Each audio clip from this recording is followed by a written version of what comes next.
বর্তমান যে অর্থনৈতিক পরিস্থিতি এটি আসলে আমরা কোথায় যাচ্ছি এবং আমরা যেটা দেখতে পাচ্ছি যে সরকারের এই জ্বালানি যে এই সংকট এটি মোকাবেলায় যেসব পদক্ষেপ নেওয়া উচিত ছিল সেটি কি সরকার নিতে পেরেছে? এবং আমরা সেই সাথে দেখছি যে একই সাথে ব্যাংকিং ব্যবস্থায় সরকার যেসব পদক্ষেপ নিচ্ছে, বলা হচ্ছে যে যারা এর আগে খেলাপি রয়েছিলেন তাদের কাছে আবারও ব্যাংক মালিকানা ফিরিয়ে দেওয়ার একটি উদ্যোগ দেখা যাচ্ছে। সব মিলে কি দেখতে পাচ্ছেন যে সরকারের উপর কি জনগণের আস্থা ফিরেছে? যদিও কয়েকদিন আগে প্রেস নোট দিয়ে বলা হয়েছিল যে 2 মাসে সরকারের উপর জনগণের আস্থা ফিরে এসেছে। এখন প্রেস নোট দিয়ে যেটা বলা হয়েছিল মানুষ দেখেছে, বাস্তবতা মানুষ দেখছে। এখন 2 মাসের সরকার মৌলানা যে কথা বলেন ক্ষুদাই গজব, এই ক্ষুদাই গজব বাংলাদেশের ক্ষুদাই গজব, ভারতে হলো ঈশ্বরীয় গজব, আমেরিকাতে হলো গডের গজব, গড গিফটেড গজব, আর তারপরে আপনার হলো চীনে হলো আপনার বৌদ্ধদের কি বলে বৌদ্ধ পুরোহিতের গজব। তাই তো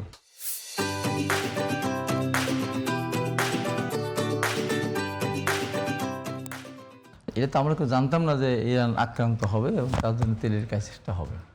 এখন তেল নিয়ে সরকার একটা পরিষ্কার ব্যাখ্যা থাকা দরকার যে সরকার বলছে যে তেলের ক্রাইসিস নেই।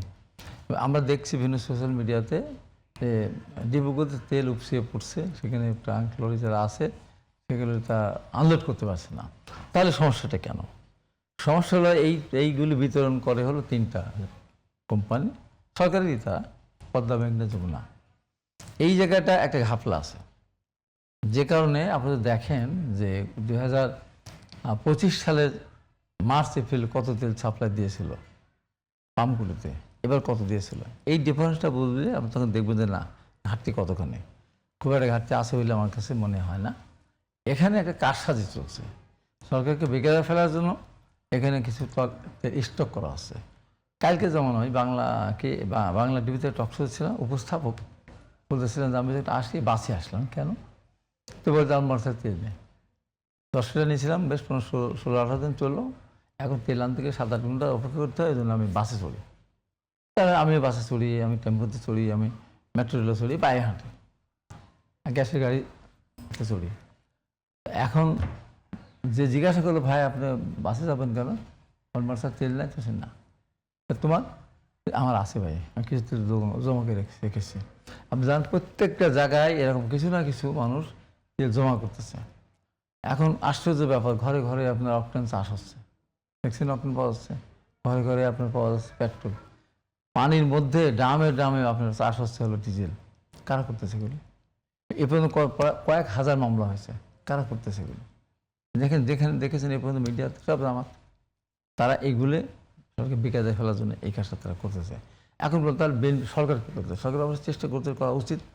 আমি মনে করি ঢাকা শহরে কেন সারা বাংলাদেশে যেখানে যে পেট্রোল পাম্পগুলি আছে সেখানে একই সময় এটা দেওয়া উচিত। এবং পেট্রোল, আমি আশ্চর্য হয়ে যায় ঢাকাতে যখন গাড়ির লাইন দেখি, প্রাইভেট গাড়ি লাইন অকটেন আর পেট্রোল পাম্পে থাকবে কেন? ওটা লাইন থাকবে তো গ্যাস সেন্টারে, যেখানে গ্যাস দেয়। গ্যাসে তো 95% গাড়ি কিন্তু গ্যাস চলে এবং সাথে অপশন আছে এই যে চালানো পেট্রোল অকটেনে চালানোর।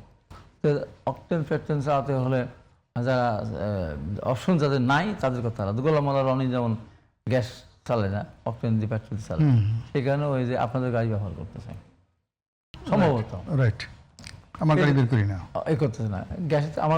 আমার যে গাড়িতে আমি চড়ি সেটা গ্যাসের। আমার গাড়িতে একদিন গ্যাস যদি আমি 10 লিটার আমি অকটেন নেই, 1 মাস পার হয়ে যাবে। স্টার্ট দেওয়ার সময় দরকার সকালবেলা।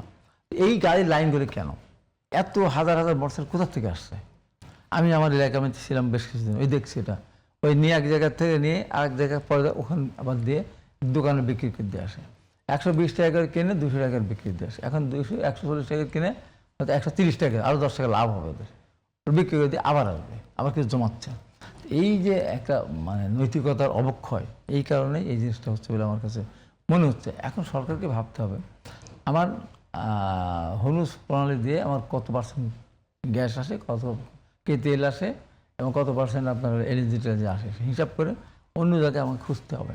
আমাকে ইন্ডিয়া থেকে আনতে হবে, আমাকে রাশিয়া থেকে আনতে হতে পারে, আরও অন্য যেখানে পাওয়া যায়, যেহেতু ওখানে একটা যুদ্ধাবস্থা চলছে সেখান থেকে আনতে হবে। এখন হঠাৎ করে দাম বাড়ালো, আরও আগে তো দাম বাড়াতে পারতো, কিন্তু পারেনি। সরকার চেষ্টা করেছে যতদিন পর্যন্ত সহ্য করা যায় সে সময় বাধ্য হয়ে দাম বাড়িয়েছে। তো আমি কয়েকদিন আগে আমার শাহাদত নামে একটা ছেলে আছে, বাড়ি হলো কুমড়াখালী, আমাকে ফোন করে জিজ্ঞাসা করলো, হ্যাঁ খুব ভালো সম্পর্ক।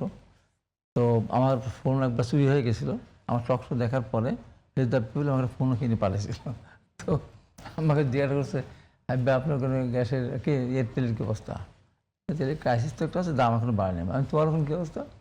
আমার ওখানে $2.19 ছিল পার গ্যালন, এখন কত? এখন 4.29। আমেরিকা, কারণ ইউরোপ, সমস্ত পৃথিবীর যত দেশ আছে তত করে দেখা যায় প্রায় তাও 50-100, সবগুলো দেখেছে, প্রত্যেকটা জায়গাতেই এরকম ডাবল বা কাছাকাছি 3 ভাগে 2 ভাগ বাড়ছে। বাংলাদেশে 15% বাড়ছে। এখানেও বাংলাদেশ কিন্তু সরকার অনেকখানে এই জায়গাটা ঠিক আছে। এখন সরবরাহটা সুনিশ্চিত হবে যদি আমাদের নৈতিকতা পরিবর্তন হয়। যদি মনেই হয় যে ঠকাবো গভর্নমেন্টকে বা বেকারদের হলো, তাহলে তো হবে না। এখন সরকারকে অন্য অপশন খুঁজতে হবে। আজকে আপনি চিন্তা করেন, দাম 5 টাকার কমায় দেন, কালকে গ্যাস লাইনে আর কোনো অপশন নিতে কেউ যাবে না, মোটরসাইকেল যাবে না, আপাতত 5-7 দিন মোটরসাইকেল যাবে না, প্রাইভেট কারও যাবে না। 5 টাকা যদি কমায় দেয়, তখন ওই যে বেচার জন্য যে নিয়ে যাচ্ছে তারা যাবে না। তারা চিন্তা করে না, এর ফলে আরেক ধাপ কমে তাদের লস হয়ে যায়, যেটুকু আছে সেটুকু চালায়। এই হলো আমাদের অবস্থা। এখন কথা হলো, আমি যে কথাটা নিয়ে আমার শুরু করেছিলাম আপনি, যে বাংলাদেশের অস্থিরতা, আমার ওখানে যে ঘটনাটা ঘটেছে অত্যন্ত ন্যাক্কারজনক ঘটনা। ঈশ্বর দিতে ন্যাক্কারজনক ঘটনা, মানে নারায়ত্ব করে আল্লাহ হক বা স্লোগান দিয়ে যখন অফিস ভাঙে আমার অফিস, তার বিনা কারণ আমি একটু জিজ্ঞাসা করলাম, ছবি দেখে আর মানুষকে বিরক্ত করতে চায় না। সেগুলো এই যে চিরাং সিটি কলের ঘটনা, আমাদের সেটা কালকে একটা মিছিল করেছিল, কোনো ঘটনা নেই। আমাদের সেরকম বসার জায়গা বসছে, সকালবেলা গিয়ে পুলিশ ছিল, পুলিশ তো নীরব দাঁড়িয়ে দেখছে, মজা দেখতেছে পুলিশ। একদম গিয়ে আমার লাঠি সোটা নিয়ে কীভাবে তাণ্ডবটা চালাচ্ছে, পুলিশ দাঁড়িয়ে আছে, বোম মারতেছে, তাও দেখা যাচ্ছে, পুলিশ দেখতেছে না। এই যে অবস্থাতে এরা তো একটা মানে অশুভ শক্তি, এবং এরা অসভ্যতার শেষ পর্যায়বন্ধীরা এখানে এই জিনিসটা তারা তাণ্ডবটা করতেছে। তাই আমি মনে করি যে সরকারকে এখানে সতর্ক থাকতে দেখেন আমার কীভাবে ভাঙতেছে এখানে, বা ব্যবস্থা নিতে হবে।